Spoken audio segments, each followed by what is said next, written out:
নমস্কার শুধুভক্ত সজ্জন, আজকে আপনাদের কাছে মেডিকেলের কিছু রিপোর্ট নিয়ে আমি এসেছি। তার কারণ হচ্ছে একটাই, একজন মায়ের জন্য আসছি। ঠিক আছে, এতদিন আমি অনেকের জন্য আপনাদের কাছে সাহায্য চেয়েছি, আপনারা সেই সাহায্যটা করেছেন।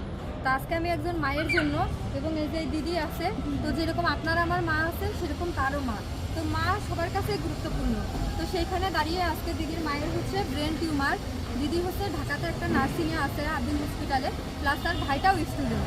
তো সেই হিসেবে তাদের পরিবারে এরকম উপার্জনক্ষম কেউ নেই, অথচ তার মায়ের ব্রেনে জল জমেছে এবং ব্রেন টিউমার। এখানে সব রিপোর্ট আছে, আমি সব রিপোর্টগুলো কমেন্টে দিয়ে দিব, প্লাস হচ্ছে ডেসক্রিপশনে থাকবে। তো আপনাদের কাছে হচ্ছে খালি করজোরে একটু সাহায্য চাচ্ছি, যে যেখান থেকে পারেন আপনারা যদি 100 টাকা করে 100 জনও দেন, তারপরেও কিন্তু দেখেন এখানে 10,000 টাকা হয়ে যাচ্ছে। তো এইভাবে যদি আপনারা প্রত্যেকে আপনাদের নিজেদের সাহায্য অনুযায়ী আপনারা যে যতটুকু পারেন সে ততটুকু যদি সাহায্য করেন, সেটা 50 টাকা হোক, 20 টাকা হোক, 100 টাকা হোক, 500 টাকা হোক, আপনাদের সামর্থ্য অনুযায়ী যদি একটু আপনারা দিতেন, মানে তাকে যদি একটু হেল্প করতেন, প্লাস একজন মায়ের জীবন বাঁচাতেন, তার থেকেও বড় কথা যে আমরা একজন মায়ের জন্য কাজ করতেছি। তো এটা যদি করতেন তাহলে খুবই উপকার হতো। পাশাপাশি হচ্ছে তাকে ইন্ডিয়ায় নিয়ে যাওয়ার জন্য, এবং তার বাংলাদেশে আসলে এই চিকিৎসাটা সম্ভব হচ্ছে না, যে কারণে ইন্ডিয়ায় নিয়ে যেতে লাগবে। তো ইন্ডিয়ায় নিয়ে গিয়ে সেই চিকিৎসাটা সম্পন্ন করা যেত।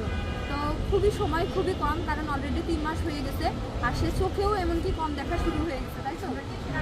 তোমাদের বাসা কোথায় একটু বলো? নারায়ণগঞ্জে হচ্ছে দিদির বাসা। হ্যাঁ, ওইখানে স্থানীয় আমার একটা ভাই আছে, ও পড়াশোনা করে, প্লাস আমিও হচ্ছে মাত্র পড়াশোনা সবে শেষ করছি। কিন্তু মার এই অবস্থাতে এখন আমি কী করবো, কীভাবে কী করবো বুঝতে পারতেছি না। তো দিদির কাছে আসলাম, সে আমাকে যতদূর পারতেছে সাহায্য করবে, আমি আশা রাখি। মানে ও অনেক আশা নিয়ে আমাকে বলছে, এটা আমি নিজেও বুঝতে পারছি, কিন্তু আসলে আমার একার হাতে তো কিছু নেই। কারণ এই যাবৎকালে আমি যতজনকে সাহায্য করেছি সবটাই সম্ভব হয়েছে শুধুমাত্র আপনাদের কারণে। কারণ আপনারা আমাকে হেল্প করেছেন বলে সবাই মিলে আমি তাকে সেটা তার হাতে তাদেরকে তুলে দিতে পেরেছি।